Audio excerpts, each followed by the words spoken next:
It's 2 minutes gone past the hour of 9 o'clock in the morning time. Good morning to you, Grenada, Carriacopini, Martinique, the rest of the Eastern Caribbean, to you wherever you are. It's a wonderful Thursday morning in the Isle of Spice, where everything is nice in Jesus Christ, whether you want to believe it or not. And the mere fact that you're alive and well, I'm here, you are here, Sergeant Panchu's here, and you're hearing me. It means you're still here for a divine purpose. You probably have not quite recognized or been able to fulfill that purpose as yet, but you're here, and that's all that is important. To our listeners on Classic 105.5 and 105.9, we say good morning to you again, and to welcome back to our viewers on GBN Television, Channel 7, Channel 11, Channel 20 if you're on cable, and a warm and wonderful good morning to those of you that's joining us via the World Wide Web at www.gbn.gd, via our Facebook page and our YouTube channel. Welcome to today's edition of To The Point for today, the 7th day of the month of July. We say thanks for being part of today's conversation. My guest this morning, a representative from the Royal Grenada Police Force, the Fire Department, Sergeant Adrian Panchu.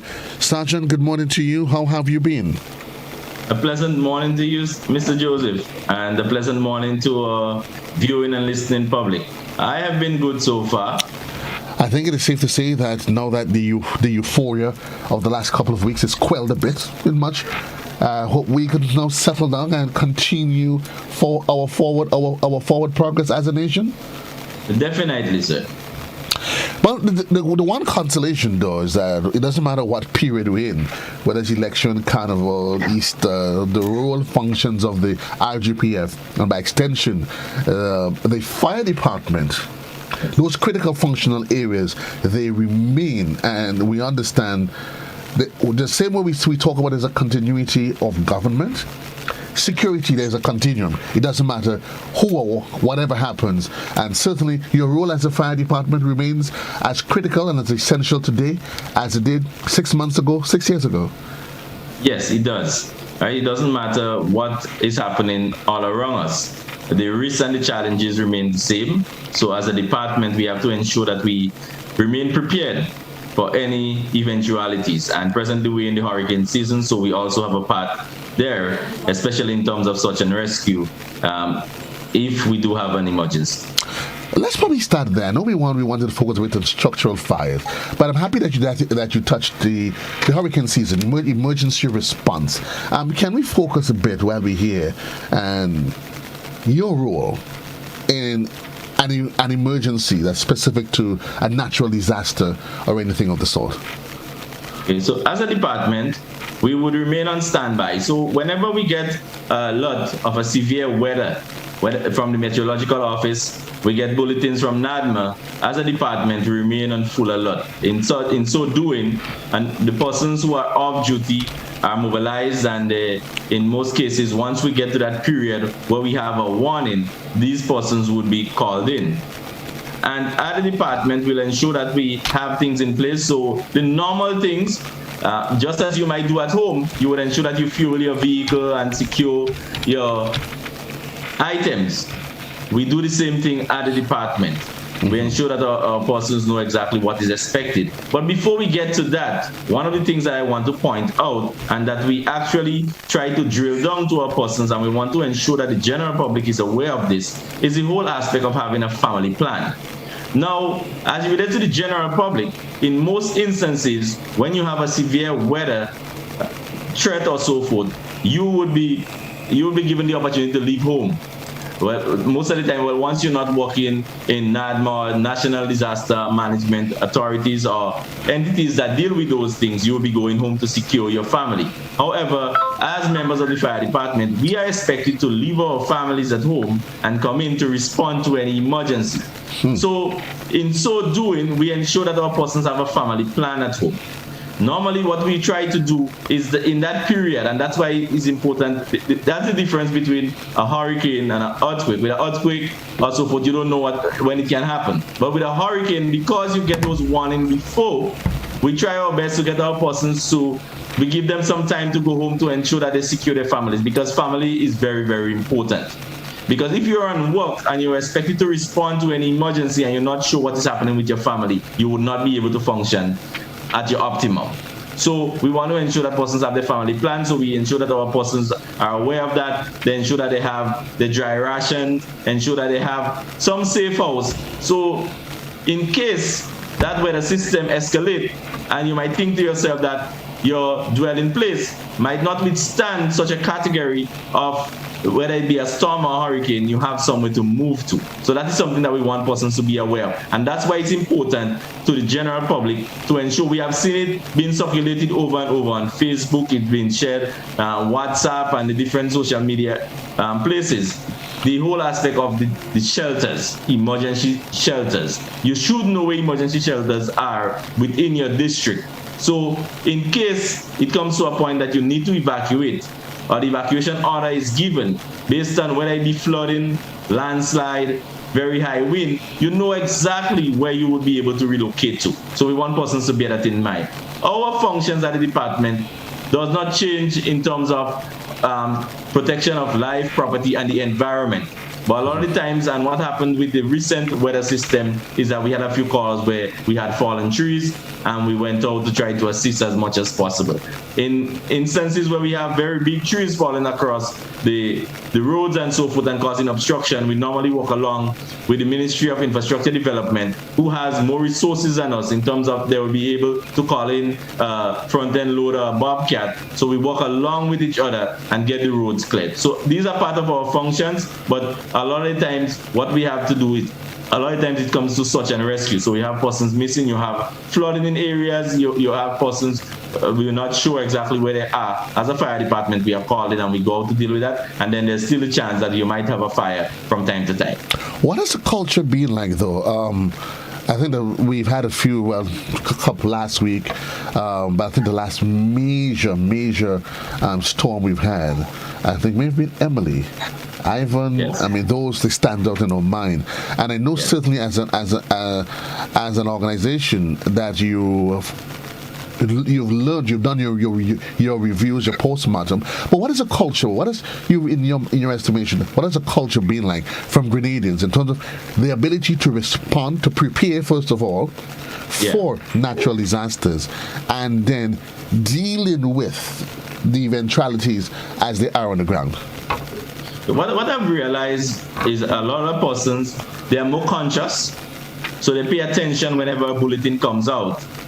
What we have seen, though, is a lot of persons, we have seen it on social media, a lot of persons taking information from outside sources, right? And we have to be very mindful of that, because we should know that the official person to communicate with the system should be the National Disaster Management Authority.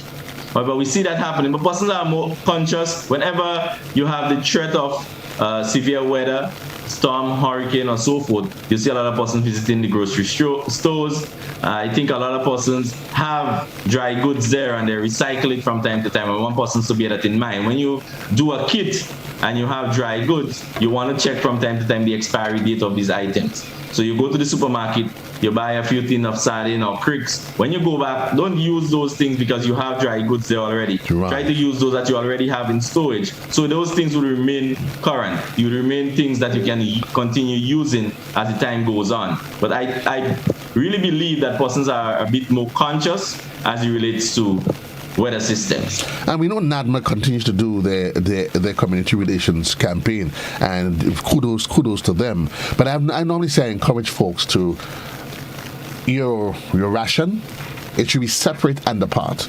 It should not be part of what you use for daily consumptions. Kids are home, they decide, mommy have a 2 tin of sardine and a tin of corned beef. And very often that's a challenge for parents, because they leave it in the cup in the pantry with everything else, and children are not conscious enough that mommy have that set aside or daddy has that set aside. So I always suggest, as part of the plan, those emergency stocks should be safe, set aside with all your other emergency tools that you need. Yeah, it should be kept separate, whether it be an emergency box or so forth, because you will also have your medical supplies. Because, and we realize these days, and I want persons to bear that in mind, one of the things that I've seen coming up from time to time is that of persons with respiratory issues, and having your pumps your Bicotide and Ventolin or so Yes. forth. When you have children, you have to be very, very mindful of that, because when a hurricane or you have a severe weather, you might not be able to get them to the hospital to be nebulized. So you want to have those things as a first medium to deal with these kind of issues. So we want persons to be there. There are a lot of portable nebulizing machines we know these days, and the thing about it is that we're supposed to care about ourselves. Right. We would spend money to do different things. We have Carnival coming up. Persons would go to different fetes. They have VIP sections costing $300 and $400, and you have a child who is asthmatic, and from time to time they have these spells where you need to take them to the hospital. Use those monies. I'm not saying you don't have to enjoy yourself, because at the end of the day you work, so yes, you need to have enjoyment, but priority. at the end of the day, things are priority. You should put things into perspective. So you buy a nebulizing machine, you go to the different pharmacy, you get the medication for it, and you have it. Just as with food stuff, you ensure that you check it ever so often in terms of the expiry date. You don't want to have it there, and when the need comes, then those things are expired and you can't do anything about it. Yeah, nebulizers, humidifiers, those are things for persons with respiratory challenges. You should have a VIP box for them. Yeah, yes. A VIP box where you have your Ventolin, your Bicotide, and all of those stuff put aside there, just for in the eventuality that you need it. Life after though. We have an emergency. Trees are down. Electrical utility poles are down. We know that you will be part of the national response contingency. What is some of the advice that you would give the person? Because very often the challenge is the storm has passed, or we assume that it has, and even if we get it all clear, we now assume that it is okay to go roving.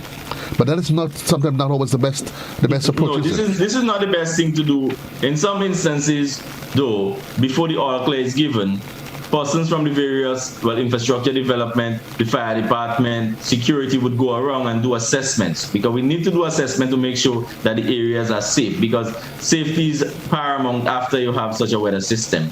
And then based on that information, we have the National Emergency Committee, which would meet, and then the information will be given that, okay, it's safe for persons to come out. But we want persons to bear that in mind. You spoke about something as it relates to down electrical lines, and we have to pay particular attention to those things. You never know if they're still energized, so you want to stay away from it. And even though it's on the ground, when we have a severe weather, we have rain, so there's water, and you run the risk of being electrocuted. So we want persons to bear all these things in mind. Also, the whole aspect of when you have this system, you have a lot of rain, the topsoil is washed away, you might have rocks and boulders on hillsides that you never know they might slide down. So even though not just pedestrians, but motorists, you have to be very, very vigilant. And we want persons to bear that in mind. So right after that, and you spoke about the all clear, but in some instances, it could be that we are going to the eye of the system. Correct. Everything calms down, and you think, okay, we're all good. I can go out and do whatever I want to, and we're actually in the eye.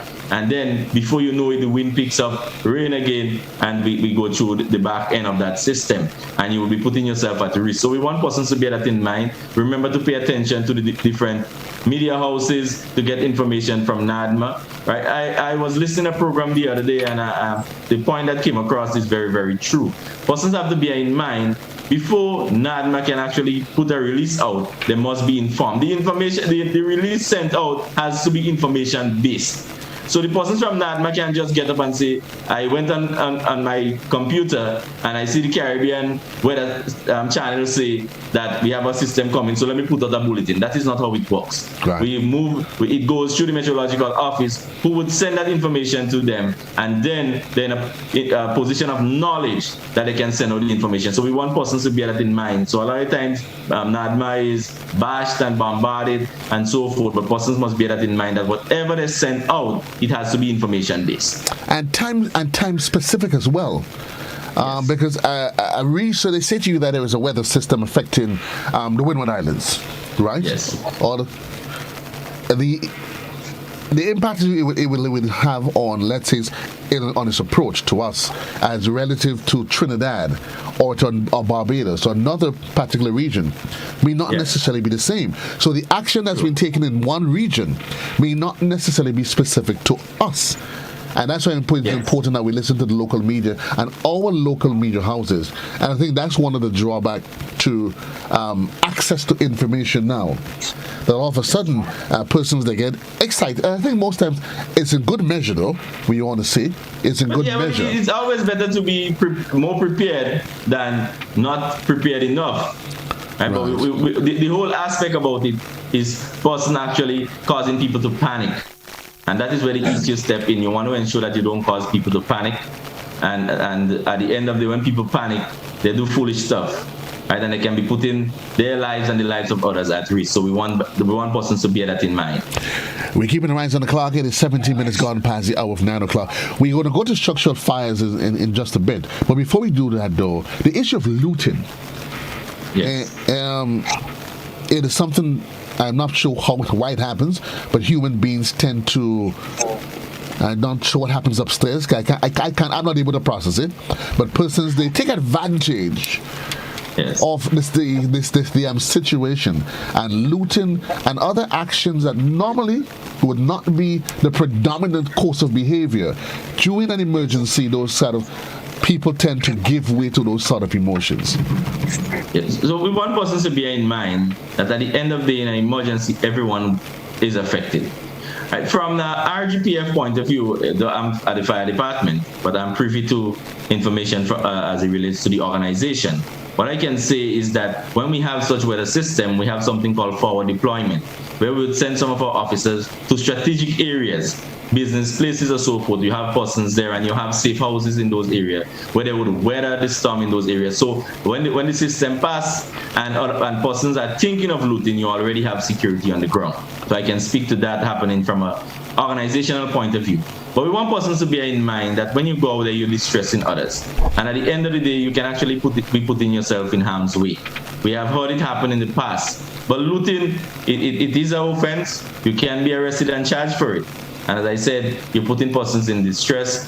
Somebody might need something that you might go and remove, and you don't really need it. A lot of times when persons loot, they grab and run really and truly. I've heard stories where they said somebody picked up a washing machine and they were saying they will kill them with snow ice because they thought it was a fridge, right? So, so some persons, they just pick up the closest things to them and they run with it. But at the end of the day, you don't need things. I can see out of the abundance of need that you do something, but at the end of the day, it's still an offense. Right. But just going out there ad hocly and just breaking places because you figure it's in the wake of an emergency and you believe that no one would know, that is not good enough. And with technology right now, persons have to bear in mind that most persons have cameras and so forth, and you will be seen.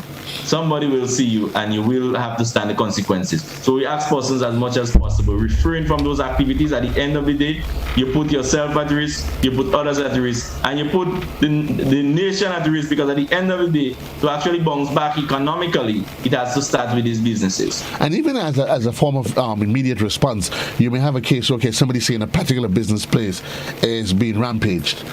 Certainly, as the RGPF, you would respond to those calls, and it means Yes. when we could be deploying resources to deal with the issue of recovery and Yes. rescue, you have to now take officers to deploy them to start put them on security alert because Grenadians decide, and it's just a total act of selfishness.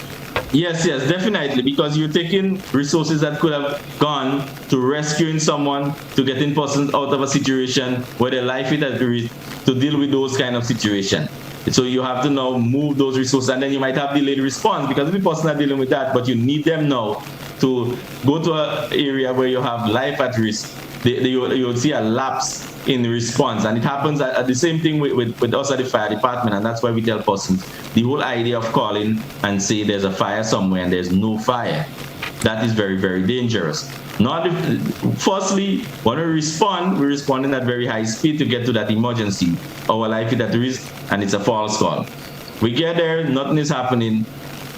We turn and we come back to the station, and somebody might think, well, the guys at the station, they're not really doing anything. But we're doing a lot of training, we're preparing. But what happens if you call us out to Grand Dance, and we get to Grand Dance and there's a real fire in the town of St. George?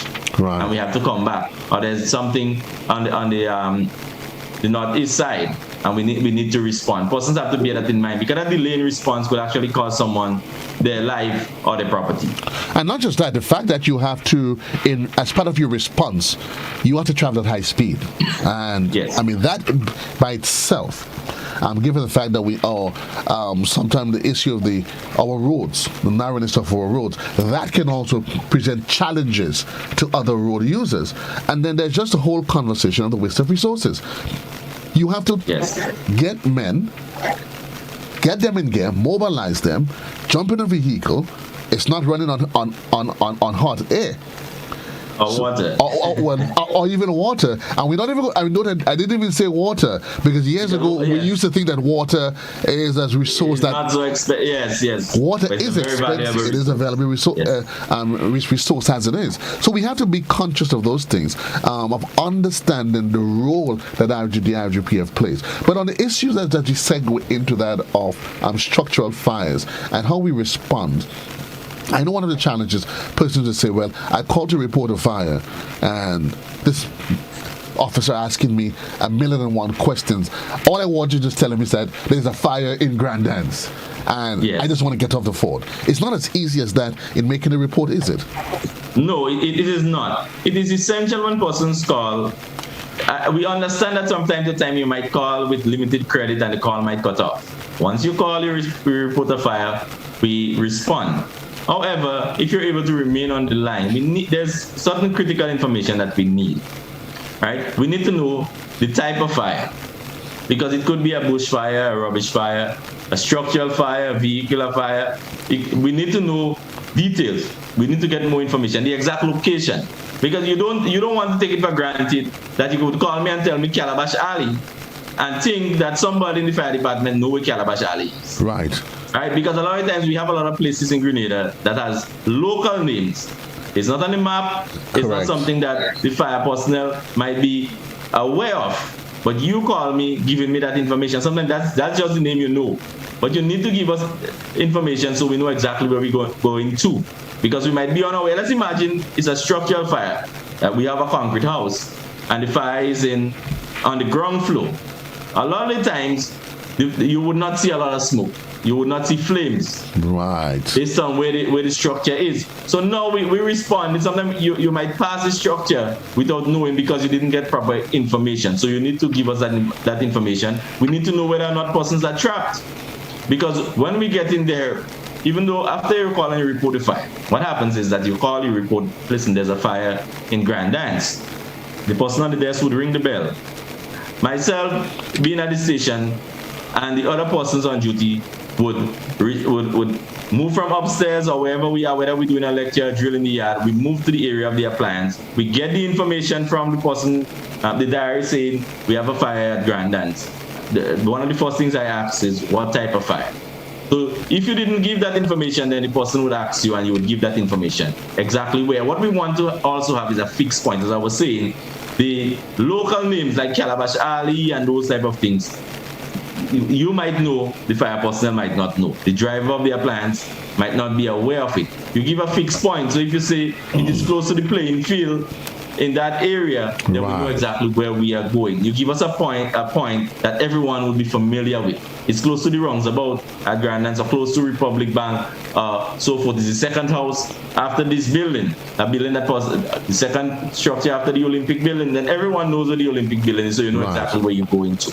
So that's why the person would continue asking questions, because what would happen is that we would leave the station, and on our way, the person would be feeding us with information as it comes in. They'll be telling us, okay, yes, there's someone trapped. At present, there's no one trapped. So when we get there, we know exactly we're just dealing with fire suppression compared to search and rescue and fire suppression. So all this information is critical, and persons must bear that in mind. They think that they're being interrogated, but really and truly we need the information to have our persons properly prepared for when they get on the ground, they can actually respond in a timely manner. Because if we don't have that information, when I get to the scene as a supervisor, with no other information, okay, it's a structure. Now I need to find someone in the area and say, was there anyone at home at the point in time? Did anybody see, when is the last time you see that person? Because we get fires at night, and somebody might say, well, there's a gentleman who lives in that house. Right. And you might be like, when is the last time someone saw him? They might be like, well, we saw him yesterday. And so no one knows now. So now we're looking at fire suppression, and we're also looking at the whole aspect of rescue. So that is very important that we get as much information as possible. And let me ask you about because I'm assuming, or you will advise, as to whether or not there's a guided protocol that dictates in terms of an emergency response. I get a report. Is it a case where by the fire department responds and other emergency personnel are alerted as well? Yes, well, we have a standard operating procedure in place. Once we get a structural fire, we get a call for a structural fire, we respond. The person who received the information, they would make a call to GrenLec, the Grenada Electricity Company, because this is one of the major challenges that we would face when we get on a scene. There's still electricity. There's not much we can do because our main extinguishing agent on the appliance is that of water and foam. So and foam is water based. Right. So we call GrenLec. Then we call NAWASA also, because based on where we are with hydrants in the area, we might need to have water being channeled to that area. So you would lock off certain valves and channel that water into that area, so you have a ready supply of extinguishing agent, which is water in that area. Then we look at calling the hospital, because once you have a structural fire, there's a chance that the person might not be in the structure, but they might have suffered the inhalation of smoke, carbon monoxide poisoning. And the thing about it is that most persons who suffer major injuries or die from fire-related incidents, they die from carbon monoxide poisoning. So persons want to bear that in mind, the inhalation of this toxic smoke. So you want to have the hospital on standby. You get there and these persons need that medical treatment, then they're already allotted. They know exactly what is happening. Then we would call our brothers in the criminal investigation department, because once it's a structure, they would have to come in and do some investigation, because whenever there's a fire, a structural fire, because everyone thinks that it is, you don't know the cause. So there's a chance of it being arson related. And serious crimes like arson, the criminal investigation department is the department that deals with the investigation of arson. We might have a fire investigator going in, so it might be me. I go in and I determine what is the cause of the fire, and based on that cause, the criminal investigation department now can do further investigation, whether it be into arson or so forth. We also call the traffic department. Once we have the chance of there being some obstruction to traffic, right, and we would also inform the regular police. So here we would inform the central police station that we have a fire in that area, because you might need crowd control. Because a lot of times you get on the scene and persons are there actually in the scene. They're in what we call, under the incident command system, they're in the hot zone, the area that we should be operating in. And sometimes they're very adamant about getting out. And when you try to, sometimes they'll be like, well, we were here before putting out the fire. But, we understand. And we appreciate the assistance, because being neighborly, if your neighbor house is on fire, you want to assist. Right? But we get there now, we make our assessment, and we now need to get into full operation. We will need you to step aside, unless at some point in time we can ask you to assist us. Right? But most of the time we will need that crowd control, because we want to ensure that everyone is safe. So all these things happen, all these persons are called. There are times when you might need additional resources. Right? So if the case be that you realize, okay, I'm going to need additional resources, then I liaise with my commander, and he would decide, okay, I'm going to call the St. George University for assistance or so forth. And that is how the whole incident command system, because I would become the commander on the ground, but I would be calling for assistance from outside. It could be, in some instances, I think a lot of persons would have seen it happen in the past. Right. That we had fires and we had an appliance from the airport coming. The appliance doesn't leave the airport just like that. It has to come from my commander calling the airport authority, because for appliance to leave the airport, he has to get that approval. Right. Because they are there for aerodrome firefighting. So if you have wide body craft on ground, the big flights on the ground, they would not be able to leave. So we have all these things have to be taken into consideration. A lot of times persons don't understand how these things work, but all these things come into play with the snap of the finger. But you have to remember that all these things need to happen to have an effective and efficient response to any emergency.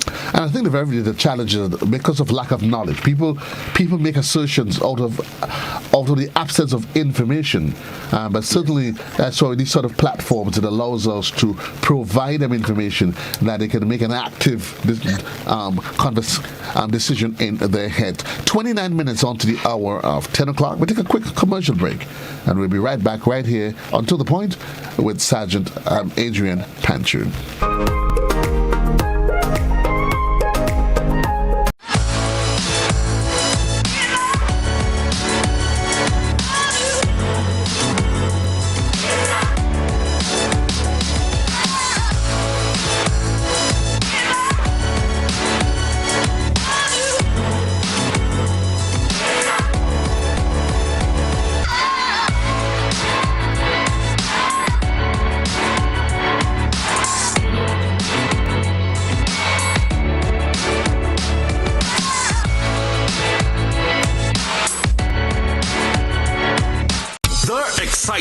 Dramatic, humorous, and mind-captivating. Lions All Mass is back in 2022. The Lions Club of St. George's and Spice Mass Corporation brings you an evening of comedy, fun, laughter, and pick-on at the Grenada Youth Center on Sunday, July 17th from 3 p.m. Tickets are available from any member of the St. George's Lions Club, Spice Mass Office, Grenadian Optical, Clear Vision, and Gittins Pharmacy. Grand Dance. Admission adults $25. Children 12 and under.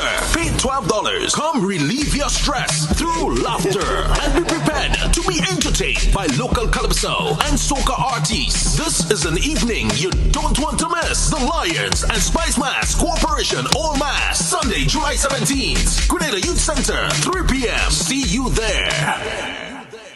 They are the few, the strong, the elite. Grenada, get ready as our sporting gladiators go for gold and glory at the World Championships. Follow every throw, stride, and jump from July 15th to the 24th. Capture the action daily on GBN Television. It's the World Championships. The dream continues. James is going to win it.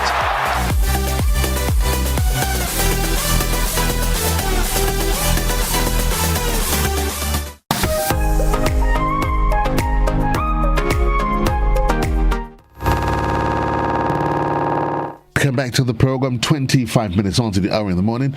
Remind you, Grenada, that we're getting ready for the World Championships. It's in Oregon in the USA, and we'll be supporting Kirani James and the rest of Team Grenada, Anderson Peters and Victor, as they go for gold and go for glory. By the way, for information, I want you folks to remember that there's ongoing registrations at different schools. Registration at the GBSS is on the 12th. Also, the Presentation Brothers College, their registration is on the 12th as well. We want to also take the time to say special congratulations to the graduated class of the Wesley College. Yesterday was their graduation exercise, and to the young ones from the Springs, the South St. George Government School, their graduation is today. Some, of course, they transition and they move on to another level of the education process. We go to the telephone lines, though. There's a caller. Good morning, caller. You alive? Good morning, JC. How are you? I'm wonderful, thank you. Your question, comments, please. One time, same time. Sergeant Panchu, just making a suggestion or recommendation, if you want it to be that way.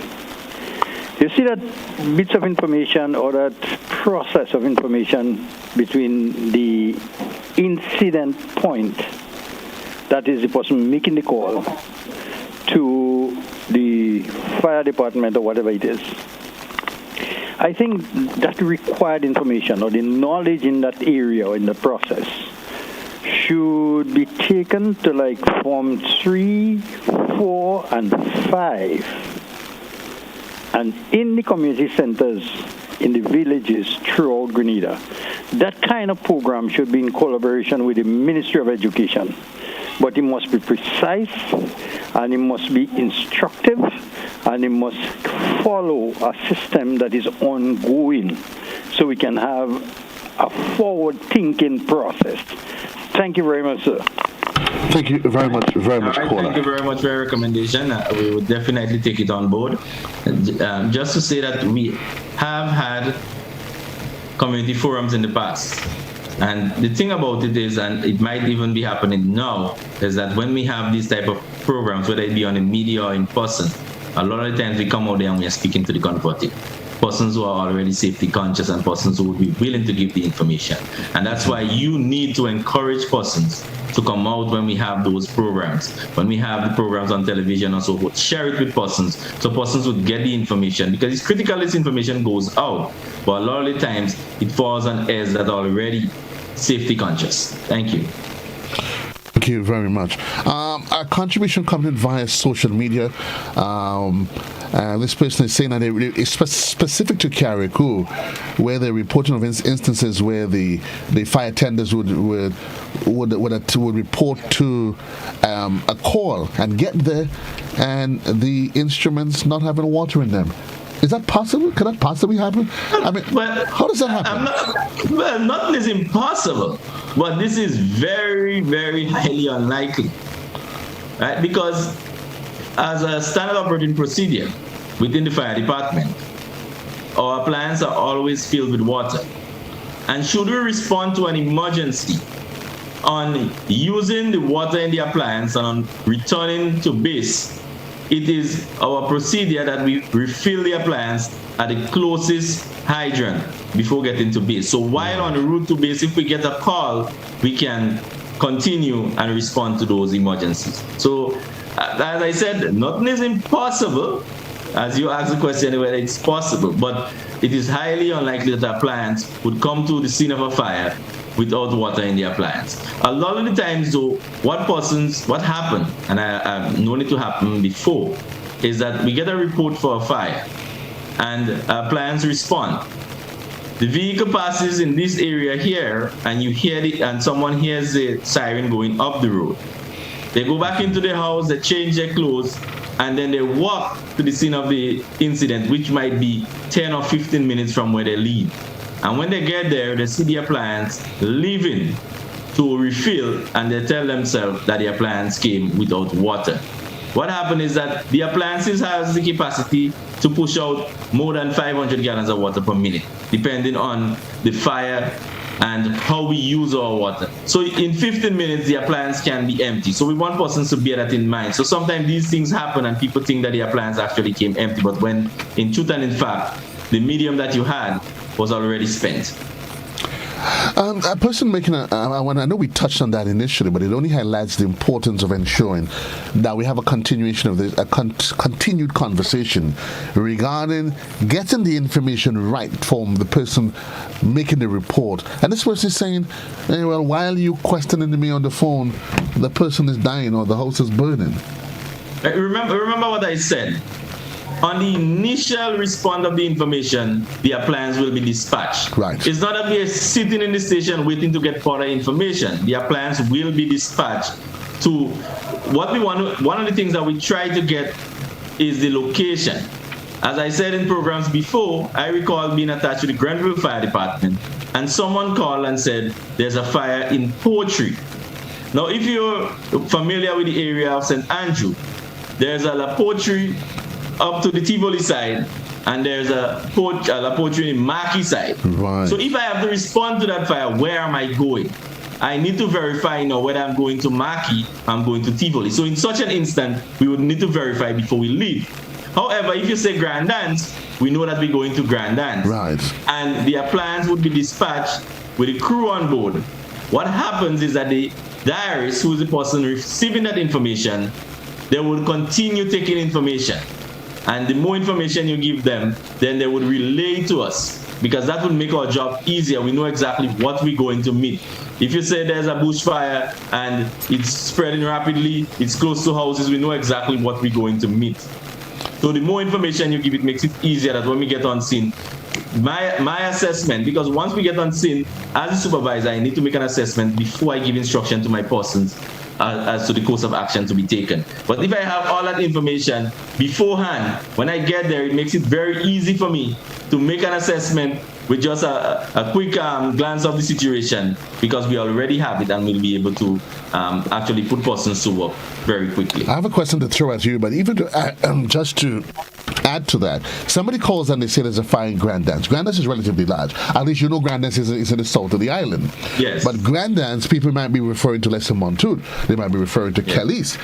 The precision of the precision of the information will also allow for access points. Where do I access that fire from?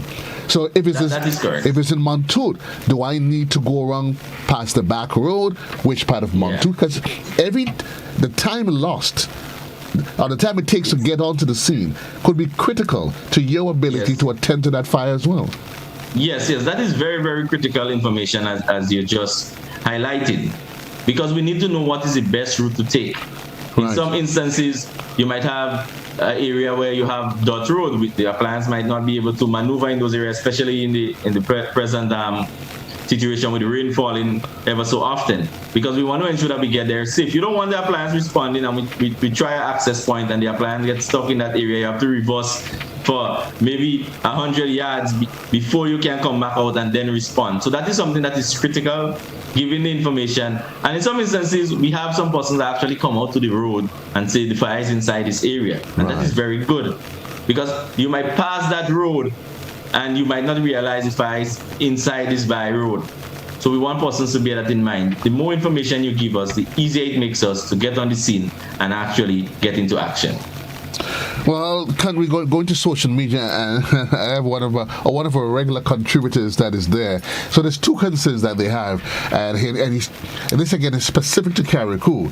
So maybe something that we need to attend to on a separate basis. That he's insistent that specific to Carriacou, that there are occasions when the truck will attend to a fire report, and the truck is without water. So, but we're going to leave that there. We are going to leave that there. That is probably something that we can attend to internally. But he's also asking, as he says in Carriacou, he's inquiring that why is it when there's a flight incoming to be landed, that priority is given to the airport first and not to other reports of a structural fire across on the island. All right, so that is something, that's the situation that is evolving, right? The situation that we have addressed, and that is the reason why at present we're looking at having two separate crews on the island of Carriacou. Right. However, when at present we have one crew. So when that crew is at the airport and you have an aircraft inbound, a lot of the times you wait for that flight to get on ground safe before you would leave the airport. And persons have to understand that you never know when a plane might crash or you might have some issue with it. You don't want to remove the persons and then it happens that you have a crash and then you lose life. In a lot of instances, we also wait based on the information, and that's why we're saying the information is very important. If you have a situation where you have a structural fire with persons trapped, we're speaking about life, because we bear in mind life, then property. When you have a flight coming in, you know you have souls on board, you have life. So you have to attend to that, and then you would respond to a fire where you might only have property involved. So I want the person from Carriacou bear in mind that is a situation that is being addressed, where we would have two crews in Carriacou, one for aerodrome and the other for domestic. So I'm going to play the devil's advocate here, because I understand, of course, within what happens, there are protocol that guides what happens on the airport in terms of international regulations. So let's assume we're talking Carriacou, and it's just one fleet. You're attending to a fire that's in progress, and there's an inbound flight.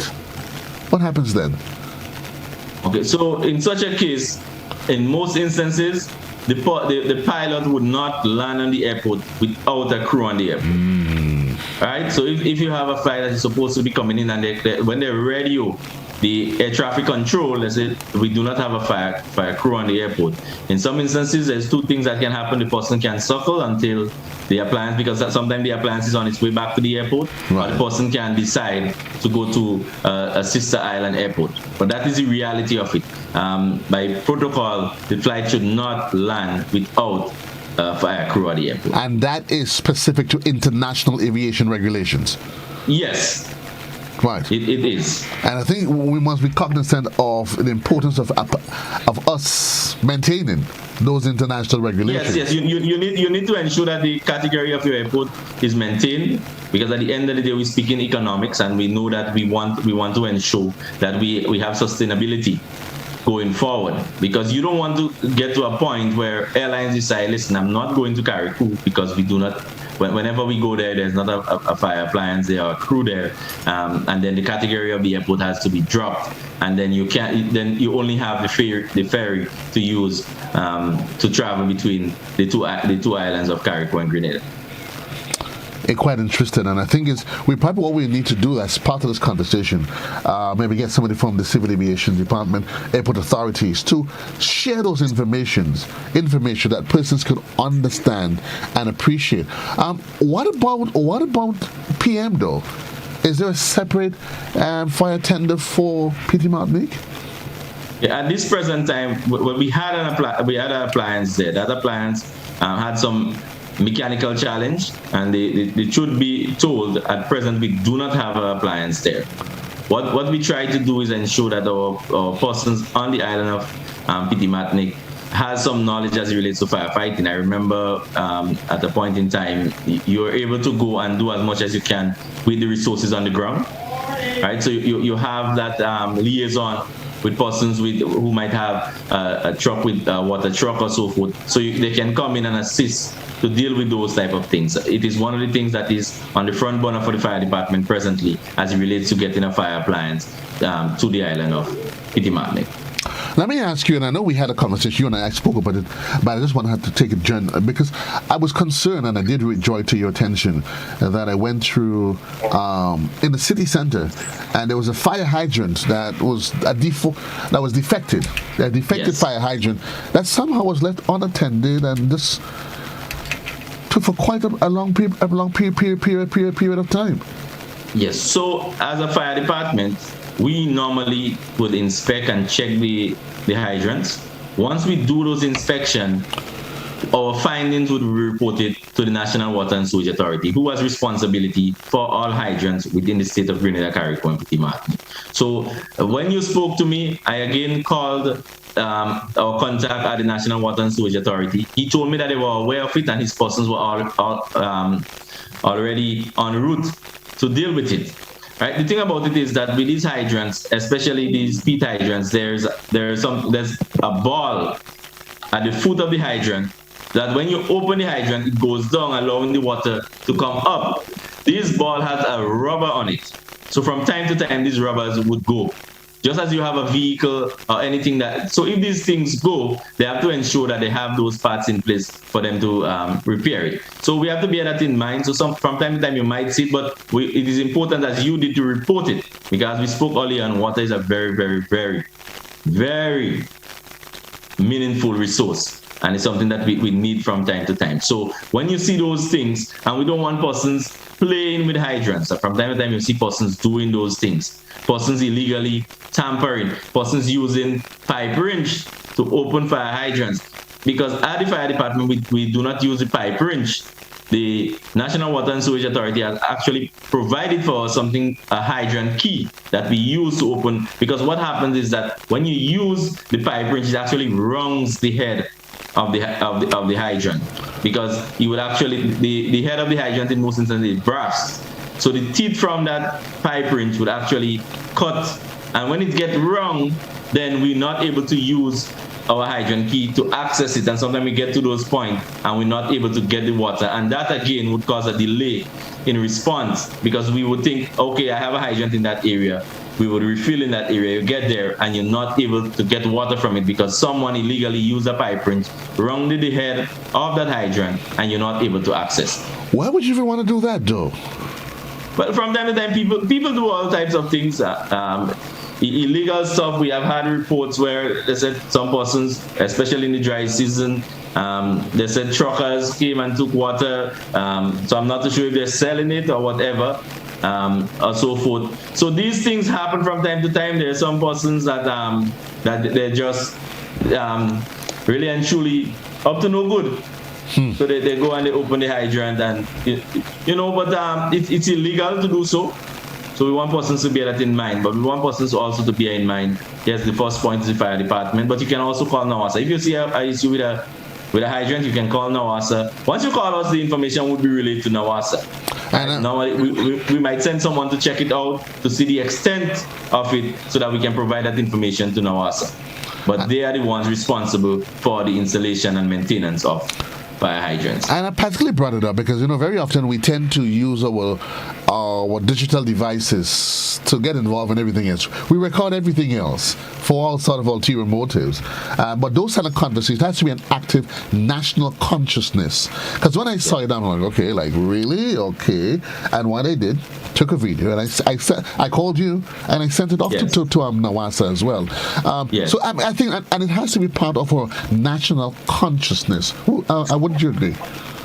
Yes, it does. A lot of times persons take these things lightly until it comes home. A lot of persons, they hear about fires and so forth, and it never dawns on them of how risky it is.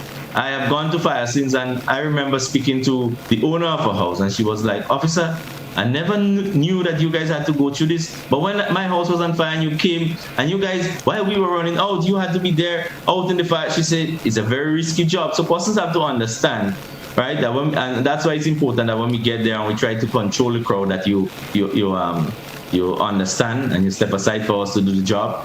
Right, but persons have to be more safety conscious. And we spoke a little bit about structural fires. We have seen a bit of a decrease, right? Maybe about 7% decrease in terms of structural fires. When we speak about structural fires, we're speaking about both dwelling house and business house fires. We have seen a bit of a decrease, but a lot of the times when I go out, because I'm one of the investigators within the fire department. In the fire department, we have 4 fire investigators.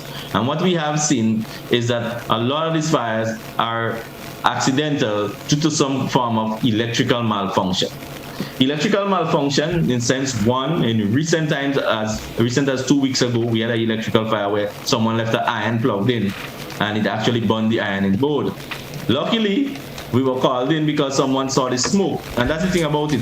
If someone sees it early, then we're able to do as much as we can. But let's imagine, and it was a concrete house, so for it to spread, it had to get to some material that is combustible.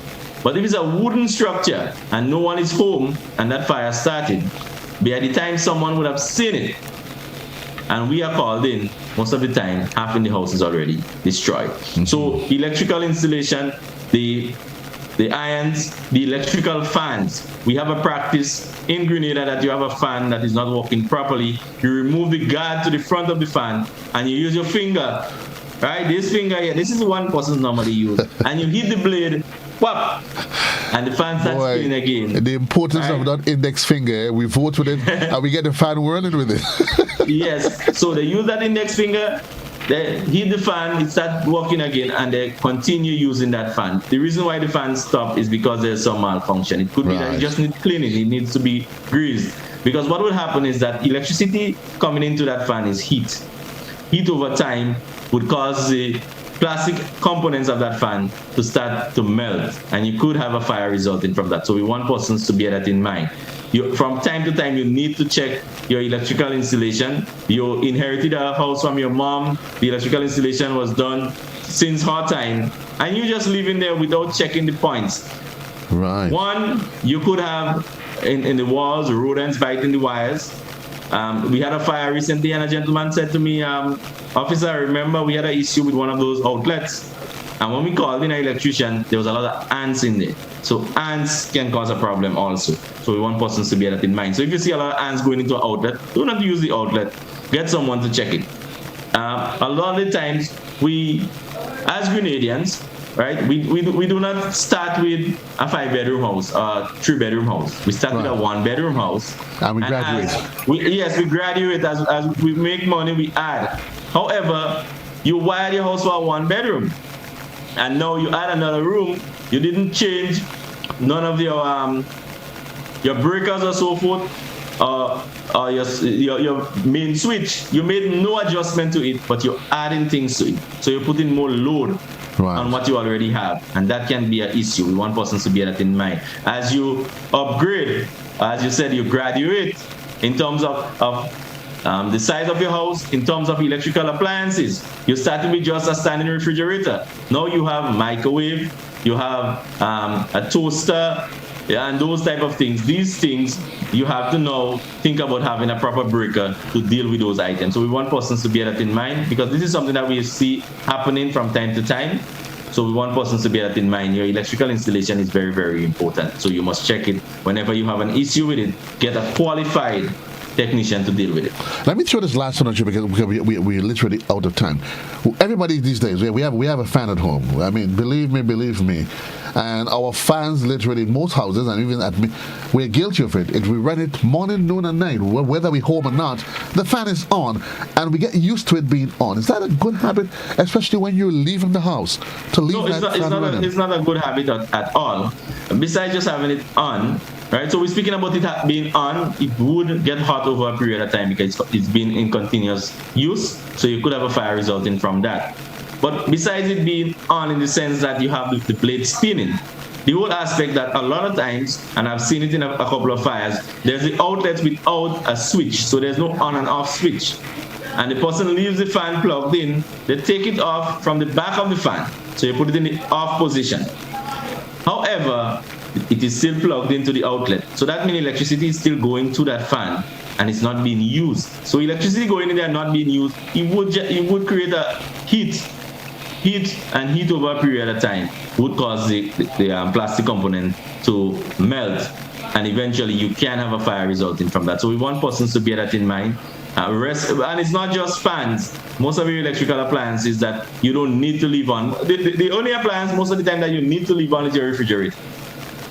All right, but other things, you take them off. Before you leave the house, check all your outlets, check your switches, and make sure that they're off. Do not leave things plugged in, because you might, sometimes I get to the car and I said, I don't believe I took off the switch for the television. Right. I go back and I take it off. That 2 minutes could save you, your house, because you worked hard, you worked 10, 15 years to build a house for $150,000. And trust me, within half an hour, you can lose that entire house. And before we wrap, for me, I have a culture at home. That once you're leaving the home, everybody has a responsibility to check. Lights is off, pipes are turned off. And the last person leaving the house, they then have the ultimate responsibility. Whoever is leaving the house last, you have that final task of ensuring that before you lock your door, that you check lights, pipes, all of these different things, just to ensure. Because as you said, your home is in fact your haven. Yes, it is. A minute just to go back to double check. Did I unplug the iron? Don't tell yourself, well, it has a thermostat. It's going to switch itself off. And that's sometimes the way some people think. Well, the iron has a built-in thermostat. I've seen irons where the thermostat it stopped works. But recently my car overheated on me. And when I called the mechanic, he said the thermostat stopped. So if it happens in your vehicle that you're running every day, much less imagine in your iron, right? So we want persons to bear that in mind. Have a safety culture. We want persons to be prepared in the hurricane season. So we want you to ensure that you have your emergency kit, have an emergency plan, know your emergency shelters, just in case you need to relocate. Speak to your children at home. That is something that is critical. Right. Because a lot of times the children get left behind. You need to let them know exactly what is happening. And at your home, ensure that you practice as much fire safety as possible in terms of electrical appliances and the simple things as keeping matches away from children. Those simple things could save you your home. Somebody just made a comment on social media before we leave that maybe what needs to be done is that having personals within the fire department that they're trained by GRENLEC. So instead of having to call, in case GRENLEC cannot offer you an immediate response, do you have personals on board that can That's a conversation that we had with GRENLEC, and it is something that was in the pipeline. However, with the onset of COVID, that didn't materialize. But it is a conversation that has started. So going forward, we look into that. Thank you. Thank you very much for your comment. Thank you very much. I want to say thanks to all of our listeners and viewers. As well, we say thanks to all of our contributors on social media. Indeed, it's always a pleasure being here with you. Thanks to Sergeant Pantry. It's always a pleasure, quite informative. Looking forward to doing this another time with you. All right, thank you very much, sir, and thank you to all the persons who were listening and viewing this program, and thank you to the staff for having us this morning. All the time. God bless. Grenada, this is where we leave the conversation. Knowledge is power. Power to make a difference in your life, in my life. As Sergeant Panchu said, we need to have an awakening of consciousness, safety consciousness as to what we do, how we do, not just at home, at work, wherever we are, how we treat with information. Until then, so long, everybody. JC loves you. Have yourself a great one.